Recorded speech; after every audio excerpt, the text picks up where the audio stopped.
항상 건강하시기를 바랍니다. 오늘 본문에 있는 말씀으로 요한복음 강의 이제 30번째 시간이에요. 세상의 빛으로 오신 예수라는 제목으로 말씀 전하겠습니다. 우리 계속해서 초막절 절기 때 예수님이 겪었던 사건들을 통해서 이야기 살펴보고 말씀 살펴보고 있어요. 초막에 대해서 우리 살펴봤고 생수 물에 대해서 살펴봤고 그 다음이 이제 뭐라고 했습니까? 빛 이 차례예요. 근데 제가 이제 전 시간에 분명히 말씀드렸어요. 오늘 이제 이 빛에 대한 말씀을 우리가 알아볼 텐데 이걸 잘 이해하려면 지난주에 있었던 가늠한 여인에 대한 메시지 정말 잘 이거 깨달아야 된다. 이걸 알아야 된다. 그래야 오늘 말씀이 정말 깊이 잘 이해가 되실 수 있을 것 같아요. 그래서 그걸 한번 우리 이제 잘 생각해 보도록 하겠습니다. 지난주 말씀 막 한 주간 계속 막 묵상하고 막 계속 뭐 그러셨죠? 그래서 다 잘 알고 계실 거라고 믿고, 자 오늘 말씀 많이 들어본 말씀이죠. 세상이 빛이다. 어둠에 다니지 아니하고 생명을 얻게 되겠다라고 말씀하고 계세요. 무엇이 어둠이고 무엇이 빛일까요? 제가 그래서 지난 말씀 중요하다고 했어요. 다시 제가 말씀드려 볼게요. 우리는 많은 사람들이 저마다의 사익을 추구하고 목적을 이루기 위해서 어떤 한 사람을 희생양 타겟 삼아서 데리고 나와요. 그죠? 그래서 바리새인 서기관들이 고발하고 고소하는 자가 되고 백성들은 방관자가 되고 제3자가 되어져서 함께 동참하고, 그리고 누군가는 또 그렇게 내가 죄인이다 이렇게 희생양이 되고 좌절과 절망 가운데 놓이게 되는 거예요. 그래서 함부로 심판관의 자리에서 판단하고 정죄합니다. 그리고 자기 자신은 그때만큼은 나는 그런 사람이 아닌 것이 되는 거예요. 객관화 시켜버리는 겁니다. 그러나 사람들은 몰라요. 언젠가는 그거 돌아가면서 누군가 나도 그 차례 와요. 언젠가 누가 날 정죄하고 돌멩이 맞고 거기에 인민재판 받듯이 그 자리에 서는 날이 온다니까요. 마치 이렇게 뽑기 뽑아가면서 순서만 기다리고 있을 뿐이라는 거예요. 그렇게 늘 비난과 정죄하면서 살아가는 세상, 얼마나 삭막한 세상입니까? 참으로 무섭고 어두운 두려운 세상이에요. 이게 어둠인 거예요. 세상이 이렇게 어두워요. 이에 예수님은 말씀하셨죠. 죄 없는 자가 먼저 돌로 쳐라. 이런 세상과 자기 자신을 냉철하게 돌아볼 필요가 있다라고 말씀하고 계시는 것입니다. 그 죄인의 자리에 서게 된 것도 그 혼자만의 잘못이 아니다. 이 세상을 한번 잘 돌아봐라. 그리고 너 속에 있는 그녀에게, 그 사람에게 돌멩이를 던지기 전에 내 안에 감추어 놓은 내 영혼의 깊이에다 돌을 던져봐라. 얼마나 더러운 것들이 막 올라오게 되는지 모를 거예요. 너희들이 재판관인 척 하면서 자기는 이 어둠과 두려움에 빠지지 않으려고 하는데 너희 안을 먼저 들여다봐라. 어둠이 가득하다라고 말씀하시는 거지요. 그래서 그 자리에 아무도 남아있지를 못했어요. 들고 있던 돌을 다 내려놓고 다 떠났습니다. 오직 누구만 계셨어요? 예수님만 거기 계셨습니다. 결국 진정한 이 세상에서의 진정한 심판주는 누구밖에 없어요? 예수님밖에 없다는 거고, 그리고 유일하게 우리를 용서하고 사랑해 주시며 구원해 주실 수 있는 분도 예수님밖에 없음을 그 사건이 우리에게 가르쳐주고 보여주고 있는 것이다 라고 말씀드렸습니다. 그리고 이어서 바로 예수님이 이제 이 말씀 하시는 거예요. 이렇게 우리에게 선언합니다. 우리 너무나 잘 알고 있는 12절 말씀 시작. 예수께서 또 말씀하여 이르시되 나는 세상의 빛이니. 아멘. 자, 이제 이걸 생각해 봅시다. 예수님만이 우리 안에 있는 이 어둠을 물리쳐 주실 수 있고 우리로 하여금 참 빛 가운데 나와 살 수 있는 인생이 되게 만들어준다라는 거예요. 이게 도대체 어떤 인생인 걸까? 구체적으로 궁금하시죠? 가르쳐 드릴까요? 너무 궁금해 하시는 것 같아서 빨리 두 가지 같이 한번 생각해 보도록 하겠습니다. 먼저 첫 번째예요. 다 같이 한번 읽어볼까요? 시작. 나를 보내신 이의 뜻을 깨닫고 하나님의 눈으로 세상을 바라보며 살아가는 거예요. 네, 저게 빛의 삶입니다. 나는 그냥 사는 인생이 아니고 나를 보내신 이가 있고 그분의 뜻을 따라서 이제는 세상을 보면서 살아가는 겁니다. 예수님께서 내가 세상의 빛이라라고 말씀하시고 두려움 가운데, 내가 두려우니까 사람들을 막 정죄하고 판단하는 거거든요. 그렇게 사는 너희들은 이거 어둠이다, 너희 어둠 가운데 있는 거다 라고 말씀하시자 그 말을 듣고 신경질 내는 사람들이 있었죠. 우리를 보고 하는 얘기 같으니까 바리새인들이 막 얘기하는 거예요. 무슨 증거를 갖고 너 그렇게 얘기하느냐, 증인이라도 있어? 하고 이제 이야기를 하는 거예요. 이 오늘 읽은 내용이, 이게 유대의 관습이에요. 뭐 어떤 거를 주장을 하려면 거기에 동조하는 사람 두세 명, 최소 2명 이상 증인을 데리고 와서 그거 증거하라고 얘기를 해 주어야 하는 겁니다. 그러자 예수님이 여기에 대해서 이렇게 답변하시는 겁니다. 14절 말씀 시작. 예수께서 대답하여 이르시되 내가 나를 위하여 증언하여도 내 증언이 참되니 나는 내가 어디서 오며 어디로 가는 것을 알거니와 너희는 내가 어디서 오며 어디로 가는 것을 알지 못한다 라고 말씀하세요.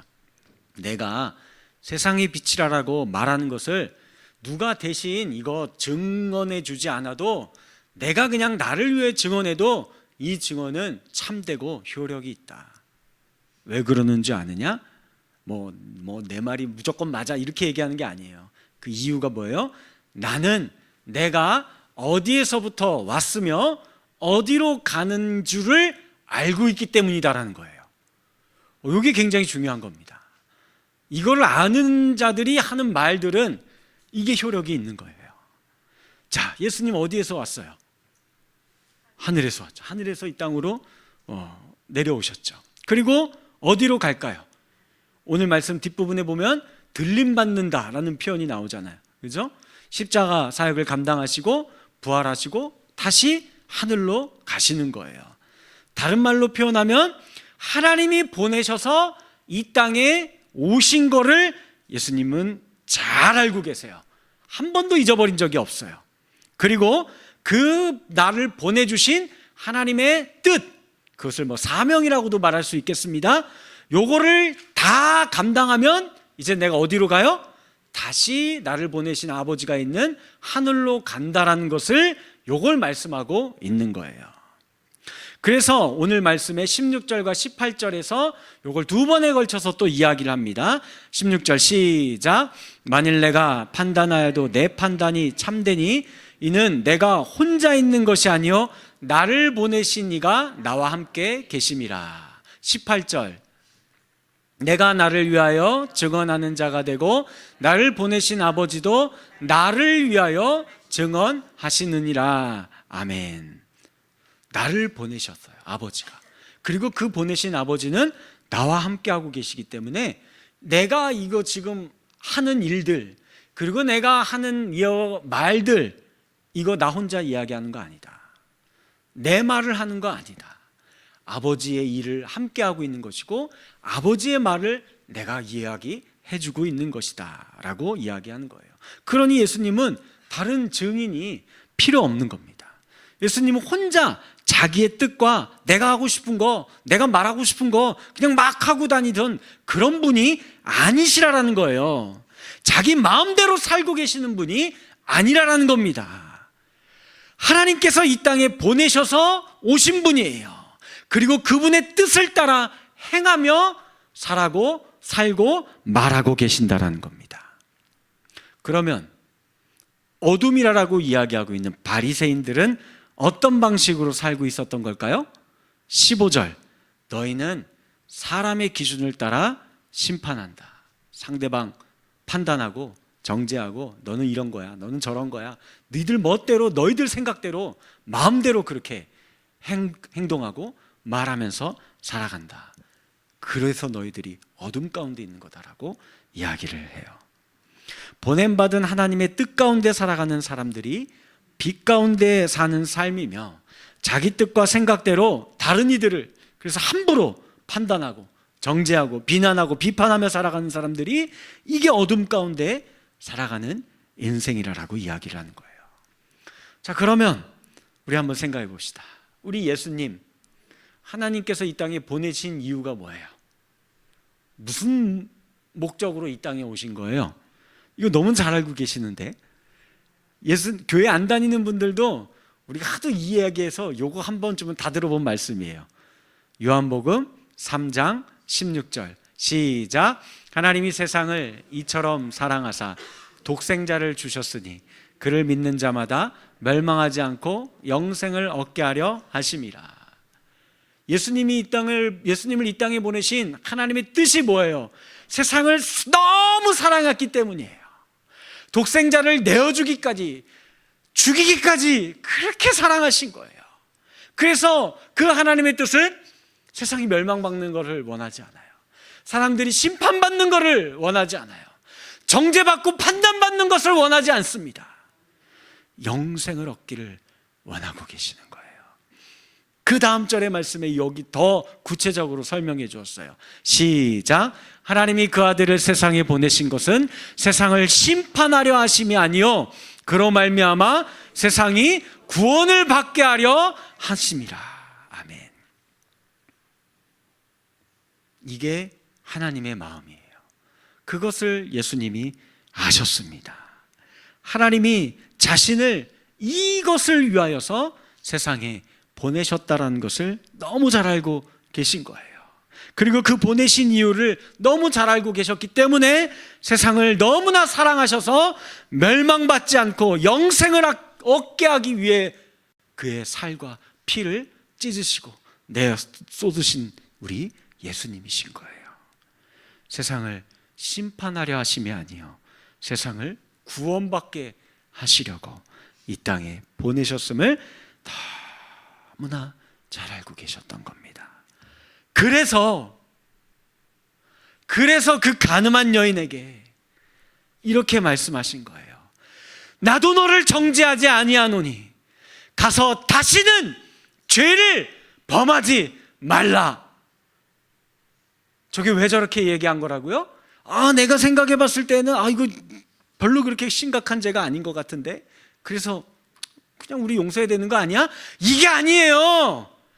하나님이 이 여인을 그렇게 바라보기 때문에 하나님이 이 여인을 심판받을 자, 멸망받을 자, 정죄받을 자로 보지 않고 영생을 얻을 자, 내가 다시 사랑하고 다시 용서해서 구원받아야 할 영혼으로 바라보고 계시기 때문에 그걸 알기 때문에 예수님도 나도 하나님이 너를 그렇게 바라보고 계시는데 내가 너를 어떻게 정죄하느냐? 나도 너를 정죄하지 아니하노니 다시는 죄를 짓지 말고 영생을 얻어 누리는 자의 삶을 살기를 바란다. 그녀가 또 죄를 짓고 예수께 불려왔어요. 그러면 예수님 어떻게 하실 것 같아요? 야, 너 또 그랬냐? 아유, 이게 아니죠. 다시 또 나는 너를 정죄하지 아니하노니. 왜요? 하나님이 여전히 그렇게 보지 않거든요. 다시 말한다. 제발 다시 또 그 죄 짓지 말고 하나님께 돌아와라. 영생을 누리는 자가 되기를 바란다. 생각해 보세요. 예수님이 이 땅에 오셔서 3년 내내 하셨던 사역이 이거예요. 그 어떤 죄인이 다가와도 정죄하지 않았습니다. 안아주셨어요. 같이 식사하셨어요. 용서해 주셨어요. 사랑해 주셨어요. 심지어는 자기를 팔아먹으려고 했던 가룟 유다를까지도 불쌍히 여기셨어요. 긍휼히 여기셨던 예수님입니다. 그래서 그 예수님은 참는 거예요. 인내하는 겁니다. 견디시는 겁니다. 왜요? 그게 아버지의 뜻이니까. 그 절정이 무엇이었습니까? 십자가죠. 누가복음 22장 42절 시작. 아버지여, 만일 아버지의 뜻이거든 이 잔을 내게서 옮기시옵소서. 그러나 내 원대로 마시옵고 아버지의 원대로 되기를 원하나이다 하시니. 그렇습니다. 예수님도 우리가 똑같은 사람이에요. 십자가, 고난 싫습니다. 무섭습니다. 두렵습니다. 그러나 이게 아버지의 뜻인 줄 알기에 정말 밤새 물과 피를 쏟으시면서 기도하신 후에 묵묵히 죽기까지 순종하셨던 겁니다. 여러분들, 빛의 자녀로 살아간다는 것은요, 내가 그냥 아무 의미 없이 이 세상에 던져진 인생, 이게 아니라는 것을 깨닫는 거예요. 나는 왜 살아야 되지? 나 같은 게 이 땅에, 이 세상에 내가 뭘 하고 살아야 되지? 이게 아닌 거예요. 이런 내 인생이 그런 하찮은 인생이 아니라 나는 하나님께 이 세상에 보냄받은 존귀한 인생이라는 것을 아는 것부터 시작하는 겁니다. 그것을 안 뒤에는 이제 어떻게 되는 거예요? 하나님의 뜻과 그 하나님의 시선으로 먼저 나를 바라보고, 세상을 바라보고, 내 주변의 사람들을 바라보고, 내 걸어갈 인생길이 보이기 시작합니다. 그게 빛의 자녀로서의 인생을 살아가는 겁니다. 그래서 이 빛의 자녀로 살아가는 삶이 빛의 자녀 보니까 항상 화려하고 조명이 비치고 빛나기만 하고 그럴까요? 아니에요. 그게 아니에요. 오늘 우리 요절 말씀 12절 말씀 같이 한번 잘 생각해 봅시다. 다시 읽어볼까요? 시작. 예수께서 또 말씀하여 이르시되 어둠에 다니지 아니하고 생명의 빛을 얻으리라. 생명의 빛을 얻을 거래요. 어떻게 하면요? 예수님 잘 믿으면요? 잘 봐요. 예수님 잘 믿으면요? 아니에요. 나를 따르는 자는, 나를 따르는 거예요. 우리는 얼마든지 말할 수 있어요. 저 예수님 잘 믿습니다. 할렐루야, 아멘, 예수님 사랑해요. 이렇게 할 수 있어요. 따르는 것은 다릅니다. 그 내가 말한 것대로 그 내 삶의 현장에서 살아내는 거예요. 예수님 가신 길을 따라가는 거예요. 그래서 그 길은 때로는 좁은 길입니다. 좁은 문입니다. 십자가를 짊어져야 할 수도 있어요. 예수님처럼 참아야 되고 인내해야 되고 견뎌야 할 수도 있는 거예요. 내 눈으로 보기에는 이전처럼 내가 살아갔던 그동안의 내 삶의 방식이었으면 이거 멱살 잡아야 돼요. 막 싸워야 돼요. 화를 내야 되고 미워해야 되고 가만 내비두면 안 되는 상황인 거예요. 그런데 이제 빛의 자녀인 것을 안 거는 그렇게 하지 않는 거예요. 내가 그렇게 하려다가도 잠깐 멈추어서 하나님의 시선으로 그를 보는 겁니다. 그랬더니 이건 아닌 겁니다. 내가 져줘야 되겠다. 내가 참아야겠다. 내가 용서해야겠다. 그리고 사랑해야겠다. 왜요? 하나님이 그를 그렇게 지금 보고 있거든요. 그래서 나도 그렇게 하는 겁니다. 이것이 예수님을 따르는 삶인 거예요. 가늠한 여인을 다시 한번 생각해 보시기 바랍니다. 어둠에 거하는 인생들은 정죄하기 바빠요. 배척합니다. 나는 저들과 저런 여인과 다르다라고 이거 증명하기에만 바빠요. 돌을 들어서 내려치는 것만 즐거워하고 막 여기에만 신나 있는 겁니다. 내 눈에 좋을 대로 내 생각의 기준을 따라서 함부로 이렇게 서로 돌을 던지며 살아가는 거죠. 그러나 빛의 자녀는 그 여인을 하나님의 시각으로 바라봅니다.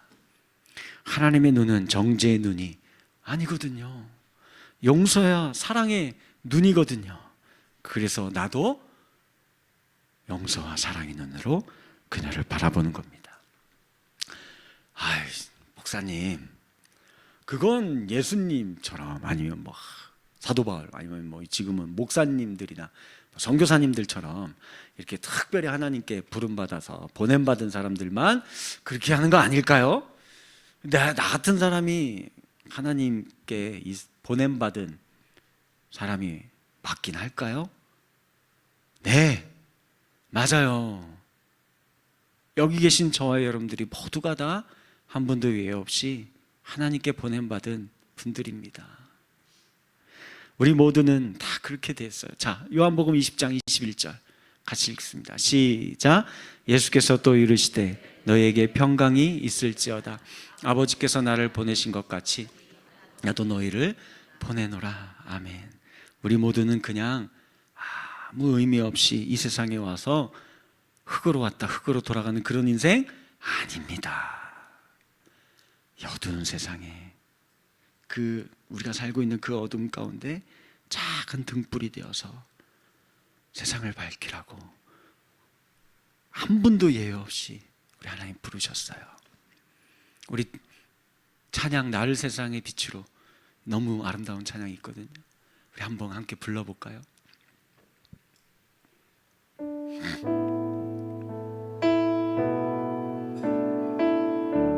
나를 세상의 빛으로, 나를 세상의 빛으로 부르신 주님 비추소서. 나도 주님의 빛을 비추리라. 우리 한 번 더. 나를 세상의 빛으로 부르신 주님 비추소서. 나도 주님의 빛을 비추리라. 우리 한 번 더. 주님이 말씀하세요. 나를 세상의 빛으로 부르신 주님 비추소서. 나도 주님의 빛을 비추리라. 어둠을 밝히는 빛, 어둠을 밝히는 빛, 온 세상을 비추는 빛, 산 위에 마을이 숨기지 못하네. 어둠을 밝히는 빛입니다. 어둠을 밝히는 빛, 온 세상을 비추는 빛, 산 위에 마을이 숨기지 못. 우리 이번에는 옆에 있는 분을 향해 너를 세상의 빛으로, 너를 바라보시고 안아주시고 손잡아주시고 진심을 담아서 옆에 있는 분을 바라보시면서 우리 찬양했으면 좋겠습니다. 한 번 더. 너를 세상의 빛으로 안아주세요. 너를 세상의 빛으로 부르신 주님 비추소서. 너도 주님의 빛을 비추리라. 우리 한 번 더 정말 진심을 담아서 너를 세상의 빛으로, 너를 세상의 빛으로 부르신 주. 우리 자녀들이 옆에 있으면 꼭 안아주세요. 주님의 빛을 비추리라. 우리 한 번 더. 너를 세상의 빛으로 부르신. 그냥 왔다 그냥 가는 인생 아니에요. 누가 무가치 하다고 하세요? 빛을 비추리라. 이들이 어떤 인생인 줄 아세요? 어둠을 밝히는 빛, 온 세상을 비추는 빛, 산 위에 마을이 숨기지 못하네. 어둠을 밝히는 빛, 어둠을 밝히는 빛, 온 세상을 비추는 빛, 산 위에 마을이 이번에는 두 손을 자기 가슴에 모으고 하나님이 말씀하십니다. 나를 세상의 빛으로 부르신 주님 비추소서. 나도 주님의 빛을 비추리라. 하나님 말씀하십니다. 나를 세상의 빛으로 부르신 주님 비추소서. 나도 주님의 빛을 비추리라. 여러분들, 하나님께 보냄받은 인생이라는 것을 꼭 기억하세요. 그걸 잊지 않고 살아가면요, 인생의 무게가 달라집니다. 제가 국민학교 시절이었어요. 저는 국민학교 나온 세대예요. 국민학교 5학년이었던 것 같은데, 제가 시골 출신에서 올라와가지고 막 삐쩍 말라가지고 키도 좀 컸어요. 그때 반에서 거의 한두 번째 이렇게 컸고 새카맣습니다. 새카맣고 지금도 까만데 그때는 더 까맸어요. 그래서 이제 뭐 이렇게 운동 같은 거는 잘하고 그래갖고 공부는 못했어요. 그래서 뭐 했겠어요? 체육부장 이거 했었는데, 어느 날이어서 친구가 한 명이 저에게 오더니, 야 재호가, 담탱이가 너 교무실로 오래. 그래서 와, 큰일 났다. 내가 뭐 잘못했나? 그래서 교무실 우리 그때는 제일 무서운 곳이었어요. 거기 불려가면 큰일 나는 줄 알아요. 막 두려워서 막 갔는데 가보니까 반장이랑 부반장이랑 담임 선생님이 뭔가 막 바쁘게 막 일하고 있는 거예요. 종례 시간이 됐는데도 막 아직도 이제 안 온 거예요, 선생님이. 그래서 저한테 출석부 주면서 종이 쪽지에 뭐 이렇게 적어 있는 거, 종례상 이거 주면서, 야 재혁아, 너가 가서 출석 체크하고 여기 적혀 있는 전달사항 대신 종례해라, 이렇게 한 거예요. 그 딱 받아들고 교무실을 나왔어요. 제 모습이 어땠을 것 같아요? 아, 어깨에 뽕이 막 여기까지 올라가가지고. 그럼 이제 담임들이 항상 와서 하는 거 있잖아요. 교탁 앞에 딱 와가지고 뭐예요? 출석부로 야 주목! 하면서 이제 막 그렇게 하는 거예요. 그러면서 야 우리 선생님 바쁘셔서 이제 내가 대신 종례하게 됐어, 막 이렇게 하면서 막 출석 부르는 거예요. 지금 내 출석 부르는데 대답 안 하면 이거 결석이야, 막 하면서 막 부르고 막 당당하게. 그리고 종례상 뭐 몇 가지 이제 얘기해주고 담임의 역할을 하는 거예요. 내가 그때만큼은 제가 거기에서 그 반에서 담임의 역할을 내가 하는 겁니다. 왜요? 나를 그렇게 보내주셨기 때문인 거예요. 이거 마찬가지입니다. 예수를 따르는 저와 여러분들은 하나님께서 어두운 세상 가운데 이 빛의 삶을 살라고 보냄받은 인생들입니다. 자부심을 가지시고, 그러나 보내주신 하나님의 뜻을 따라서 하나님의 눈으로 세상을 바라보면서 빛의 사명을 감당하며 사시는 저와 여러분들이 되어지기를 주님의 이름으로 간절히 축원합니다. 마지막으로 두 번째 한 가지 더 살펴볼게요. 시작. 하나님과 함께하며. 아멘. 예전에 제가 조금 이렇게 중대형 교회에서 부목사 시절이 있었어요. 그러다가 제가 한 2년 차쯤 됐을 때 새가족부를 담당하게 됐습니다. 그래서 제가 막 책도 막 한 10권 사고 막 새가족부 사역 잘한다는 교회를 막 리서치해서 그 교회 직접 방문해서 이렇게 뭐 사역자들에게 팁도 얻고 막 이렇게 해서 막 이렇게 프로그램 만들고 해서 막 교육하고, 내가 그 새가족부를 잘 이렇게 만들었어요. 그래서 이제 한 6개월 정도 지냈어요. 그래서 또 이제 정기적으로 우리가 모였거든요. 새가족 부장님과 부원들과 모여가지고, 자 상반기에 우리 새가족으로 또 많은 분들이 등록해 주셨는데 그들 가운데서 요즘에 예배 잘 못 나오는 분들이 있는 것 같아요. 우리 한 명씩 다 우리가 담당해서 찾아가고 신방하고 전화하고 독려하고 그렇게 합시다. 제가 그렇게 얘기를 했어요. 그러자 한 집사님이 갑자기 저한테 이렇게 얘기하는 거예요. 목사님, 저희도 숨 좀 돌립시다. 우리가 왜 목사님 성공을 위해서 희생해야 합니까? 막 갑자기 막 그렇게 얘기하는 거예요. 그래서 막 이게 무슨 말인가? 내가 무슨 내 성공을 위해서 막 얼굴이 제가 빨개지고 막 당황스러워가지고 어떻게 할지를 몰랐어요. 그 뭐 서로 막 좀 그런 상황이 돼서 대화가 진행이 안 돼서 그냥 어떻게 마무리가 됐는지도 모르는 상태로 모임이 끝났습니다. 그리고 하루 종일 저는 이제 사역이 막 정신이 멘탈이 나간 상태로 막 무슨 사역인지도 모르고 주일 사역 다 끝났는데 집에 가지도 못했어요. 뭐 예배당 불이 다 꺼져 있는데 혼자 앉아가지고 막 멍하게 있다가 기도를 하기 시작을 했죠. 펑펑 울면서 하나님, 이러려고 내가 목사 됐습니까? 하면서 이제 막 기도하고 시작하고, 그러면서 또 어떤 기도도 했을 것 같아요. 막 기도하는데 여기서 막 또 분노가 치밀어 오르잖아요. 하나님, 저게 집사입니까? 잡사입니까? 마귀 새끼입니까? 막 이러면서 막 이렇게 기도를 했을 것 같아요? 안 했을 것 같아요? 안 했을 것 같아요? 아이고 참, 절 모르시는구나. 얼마나 많이 했는지 모르면 저 마귀를 막 이러면서 막 기도를 했어요. 한참을 기도하는데 이제 1시간 정도 기도하니까 마음이 좀 진정이 됐어요. 그러다가 마음에 주님의 음성이 들렸습니다. 재혁아, 너 지금 하고 있는 사역이 기쁨이 있느냐? 이렇게 물으시는 것 같아요. 이게 좀 규모가 있는 교회고 1,000명이 넘는 교회고, 그리고 거기 있는 사역자들이요 다 진짜 훌륭한 분들이에요. 얼마나 훌륭한 분들인지 몰라요. 그래서 제가 거기에서 제가 제일 그러니까 핫빠진 것 같아요. 제일 못하는 것 같아요. 제일 딸리는 것 같은 거예요, 실력이. 막 그래서 야, 어떻게 해서든 이거 부서 이거 맡겨주셨는데 성과를 내야겠다는 그런 마음이 제 안에 너무 많이 있었던 것 같아요. 그래서 나 자신을 돌아봤어요. 내가 진정으로 영혼이 걱정되고 그들이 예수를 더 잘 믿고 평안을 얻기 위한 마음으로 내가 그런 이야기들을 한 건지, 아니면 이거 성과가 떨어질까 봐 그거 그냥 걱정하는 마음으로 내가 막 이렇게 했던 건지 생각해 보니까 전자의 마음이 훨씬 컸던 것 같아요.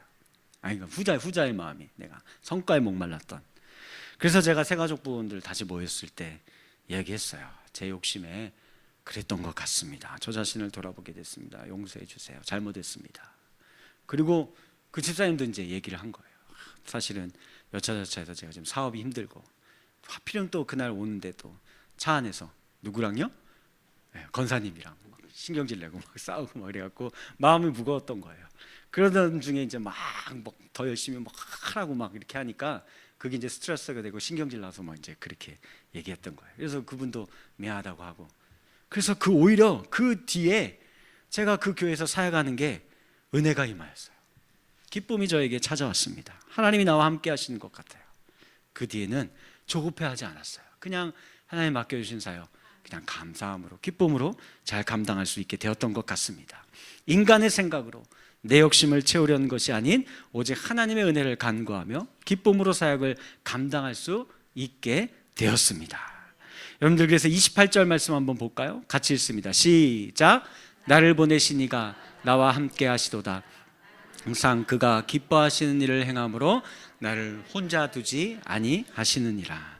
우리를 세상의 빛으로 보내신 하나님은요, 결코 저와 여러분들을 혼자 내버려 두시지 않습니다. 언제나 함께 하세요.